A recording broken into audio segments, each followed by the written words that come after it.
The Rice Revolution Unlocking Insane Plant Growth with a Kitchen Staple. I almost didn't write this. For years, I chased after the most expensive fertilizers, the latest soil amendments, and the most complex compost recipes, convinced that a greener garden required a thinner wallet. Then, on a whim, born from frustration and a half-empty bag of rice, I tried something so stupidly simple it felt like cheating. What happened next in my testbed wasn't just growth. It was an explosion of life so vigorous it made my conventional garden look like it was standing still. I fed my soil pulverized rice, and the results were, for lack of a better word, insane. This isn't just a gardening tip. It's a fundamental shift in how we can view waste, soil health, and plant vitality. Let's dig into the why and the how, so you can replicate this incredible success in your own backyard. At first glance, a grain of rice seems like a simple carbohydrate, food for us and maybe for the birds. But to the microscopic universe in your soil, it's a treasure chest. The magic isn't in the rice itself, but in what it becomes and who it feeds. Rice, particularly when pulverized into a fine powder or flour, is a potent source of two key things: complex carbohydrates and silica. The carbohydrates are the main event. They don't feed your plants directly. Instead, they act as a premium, all-you-can-eat buffet for the beneficial bacteria and fungi in your soil. Think of your soil's microbiome as a vast, hidden workforce. When you provide them with an easily accessible food source like rice powder, their populations explode. These microbes are the true heroes of your garden. They break down organic matter into nutrients your plants can actually absorb. They improve soil structure, and they form symbiotic relationships with plant roots, effectively extending the root system and making it vastly more efficient. The silica, on the other hand, is a direct boost for your plants. It gets incorporated into the cell walls, creating stronger, more resilient stems that are better at resisting pests and diseases. It's like giving your plants a suit of armor while simultaneously supercharging their personal chefs. The process is laughably simple, but a few key steps will determine your success. You cannot just throw a handful of uncooked rice into your soil and expect miracles. The grains are too hard and will break down far too slowly to be of immediate use. The goal is to increase the surface area exponentially, making that stored energy readily available to the soil life. Start with plain, uncooked white rice. While brown rice contains more nutrients, its outer bran layer contains oils that can go rancid and is slightly more resistant to breakdown. White rice is a pure, stable carbohydrate source. All right, so here's what you do. Take your rice and add it to a high-powered blender, a clean coffee grinder, or maybe even a food processor. Then what you want to do is grind it on high until it transforms into a very fine, powdery flour. You know, you're aiming for the consistency of powdered sugar or cake flour. Now, let me tell you why this fineness is so important. The finer it is, the quicker it will dissolve and integrate into the soil. And, well, the faster the microbes can get to work. This pulverized rice flour is your secret weapon, folks. So, you've got this fine rice flour, and you might be wondering how to apply it. Well, you have two primary methods for getting this powerhouse into your soil, and both are incredibly effective. The first is a direct soil application.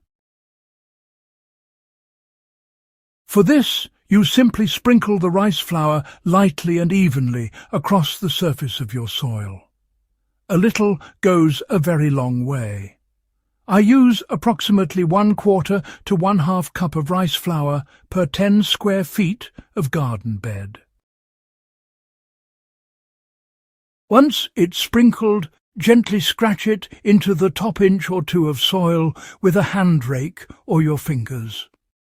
This incorporates it just enough to get it working without disturbing plant roots too deeply. Follow this with a thorough, gentle watering.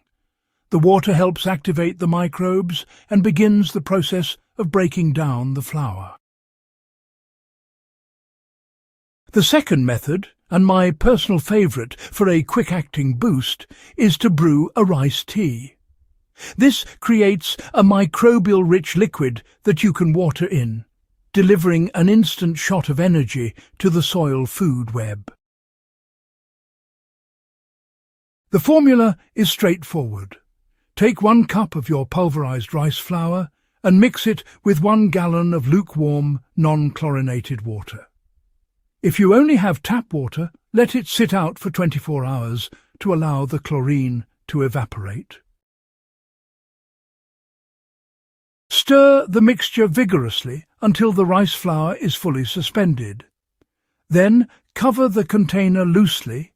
A cheesecloth or a lid not fully sealed is perfect, and let it sit in a warm, dark place for 24 to 48 hours. You will notice a slightly sour, earthy smell and perhaps some bubbling.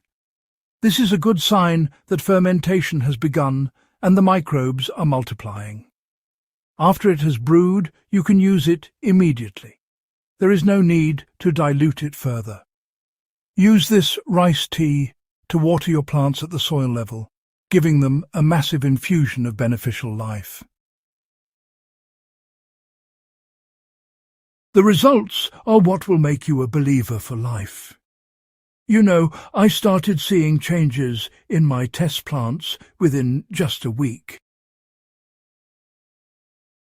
The most immediate and noticeable difference was in the colour of the leaves. They developed a deeper, richer and more vibrant green. This is a classic sign of improved nitrogen efficiency, driven by the boom in nitrogen-fixing bacteria that the rice flour supported. Next came the structural changes. My tomato and pepper plants, which usually need staking early on, developed noticeably thicker, sturdier stems. This is the silica at work. They stood more upright and honestly seemed to laugh in the face of gentle winds that would have previously made them wobble. Then came the flowering.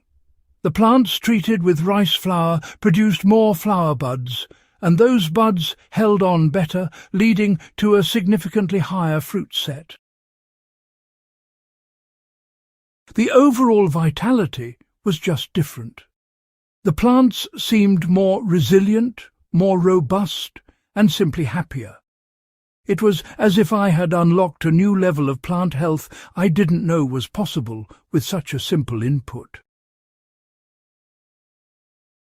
As with any powerful amendment, a little common sense goes a long way. The key is moderation. Rice flour is a high-carbon material. While it feeds microbes, adding too much, too quickly can temporarily tie up nitrogen in the soil as the microbes work to break down all that carbon. This is why I really stress the light, measured application. Stick to the recommended amounts, and your soil life will handle the rest without any negative impact on your plants. This method works in conjunction with a balanced gardening approach. It's not a replacement for compost or a well-rounded long-term fertility plan, but rather a spectacular biological stimulant that you know supercharges the system you already have. Avoid using it on very young, newly sprouted seedlings, as their root systems and the surrounding microbiome are just too delicate for such a potent boost. Wait until your plants have established their first few sets of true leaves. You know, the revolution in your garden doesn't have to be expensive or complicated. Honestly, it can start with just a scoop of rice and a blender. By partnering with the natural world beneath our feet, we can cultivate not just plants, but an entire ecosystem of abundance. You know, this right here is the true heart of gardening, working with nature, not against it. I challenge you to try this on a few of your plants this season. Go ahead and set up your own side-by-side comparison and just witness the difference for yourself. If this deep dive into supercharging your soil with pulverized rice has sparked your gardening curiosity, well, just imagine what we can discover together next. The Growth Hub Central Crops community is all about testing, sharing, and growing. Help us spread the knowledge.